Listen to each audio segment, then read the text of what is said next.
ഡീസലിൻ്റെയും പെട്രോളിൻ്റെയും വില 2 രൂപ ഏതായാലും കുറച്ചിട്ടുണ്ട്. ഇപ്പോൾ ഞാൻ നിൽക്കുന്നത് ജനറൽ ഹോസ്പിറ്റലിനടുത്തുള്ള പമ്പിലാണ്. ഇവിടെ തിരുവനന്തപുരത്ത് 107 രൂപ 55 പൈസയാണ് പെട്രോളിൻ്റെ വില. 2 രൂപ കൂടുതലായിരുന്നു ഇന്നലെ വരെ. ഇന്ന് 6 മണി വരെ. ഡീസലിൻ്റെ വില 96.42 ആണ്. അപ്പോൾ ഡീസലിൻ്റെയും പെട്രോളിൻ്റെയും വില 2 രൂപ വെച്ച് കുറച്ചിട്ടുണ്ട്. എന്താ തോന്നുന്നത്? ഇല്ല, ഇലക്ഷൻ പ്രമാണിച്ച് സ്ഥിരമുള്ള ഒരു വിലക്കുറവാണിത്. ഇത് കഴിയുമ്പോഴത്തേക്കും സ്വാഭാവികമായിട്ടും അടുത്ത വിലക്കയറ്റം ഉണ്ടാവും.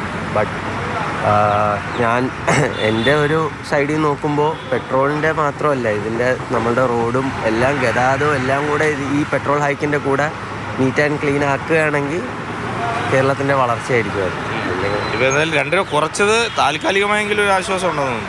അതെ, താൽക്കാലികമായി എല്ലാവർക്കും ഒരു ആശ്വാസമാണ്. ബട്ട് ഇവിടെ നമുക്ക് സ്റ്റോക്ക് ചെയ്യാൻ പറ്റില്ലല്ലോ ഈ വിലക്കുറവിൽ.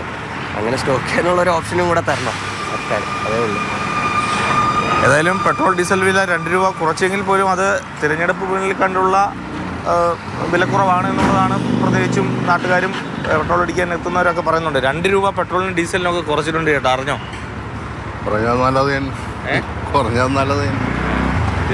ഏതായാലും ഇന്ന് രാവിലെ മുതലാണ് ഈ വിലക്കുറവ് ഇപ്പോൾ നിലവിൽ വന്നിരിക്കുന്നത്. 6 മണി മുതൽ ഇന്ന് പുതിയ നിരക്കാണ്. 107 രൂപ പെട്രോൾ, 107.55 പൈസ പെട്രോളിനും, 96 രൂപ 42 പൈസ ഡീസലിനുമാണ് വില കുറച്ചിരിക്കുന്നത്. വിലക്കുറവ് ഉണ്ട്. എങ്ങനെയാണ് തോന്നുന്നു? വളരെ സന്തോഷമുണ്ട്. കഴിഞ്ഞ ഇലക്ഷൻ ടൈമിൽ പ്രഖ്യാപിച്ചതിനൊരു ബുദ്ധിമുട്ട് മാത്രമേ ഉള്ളൂ. കഴിഞ്ഞാൽ എന്താ പറയുക, ഇത് നേരെ സമരം ചെയ്തിട്ടും കൂടെ കുറയ്ക്കാത്തൊരു പൈസയാണ് ഇപ്പോൾ കുറച്ചിരിക്കുന്നത്, ആരും ഒരു സമരം ചെയ്യാതെ. അപ്പോൾ അത് അനുസരിച്ച് എല്ലാവരും ജനങ്ങൾ മനസ്സിലാക്കുന്നുള്ള കാര്യങ്ങളേ ഉള്ളൂ. ഇപ്പോൾ ഗ്യാസിന് 100 രൂപ കുറച്ച്, നമ്മൾ സമരം ചെയ്തിട്ട് ഇവിടുന്ന് 1 രൂപ കുറച്ചില്ല. അപ്പോൾ ഇലക്ഷൻ വന്നപ്പോഴും കുറച്ച്. അപ്പോൾ ഇത് കേന്ദ്രത്തിന് കഴിയും എന്നുള്ളതാണ് എൻ്റെ സത്യം. അപ്പോൾ അവർ ആവശ്യങ്ങൾ മാത്രം ഇതൊക്കെ ഉപയോഗിക്കും. തീർച്ചയായിട്ടും ഇവിടെ പെട്രോൾ അടിക്കാൻ വരുന്നവരൊക്കെ ആവർത്തിച്ച് പറയുന്നത് ഈ കാര്യം തന്നെയാണ്. അതായത് തെരഞ്ഞെടുപ്പ് മുന്നിൽ കണ്ടുകൊണ്ടാണ് ഇത്തരത്തിൽ വില കുറച്ചത് എന്നുള്ളതാണ് നാട്ടുകാരും പെട്രോൾ അടിക്കാൻ ഇവിടെ എത്തുന്ന വാഹനയാത്രക്കാരും ഒക്കെ പറയുന്നത്. സുധീഷ് തിരുവല്ലയ്ക്കൊപ്പം AK Stephin, Mathrubhumi news, Thiruvananthapuram.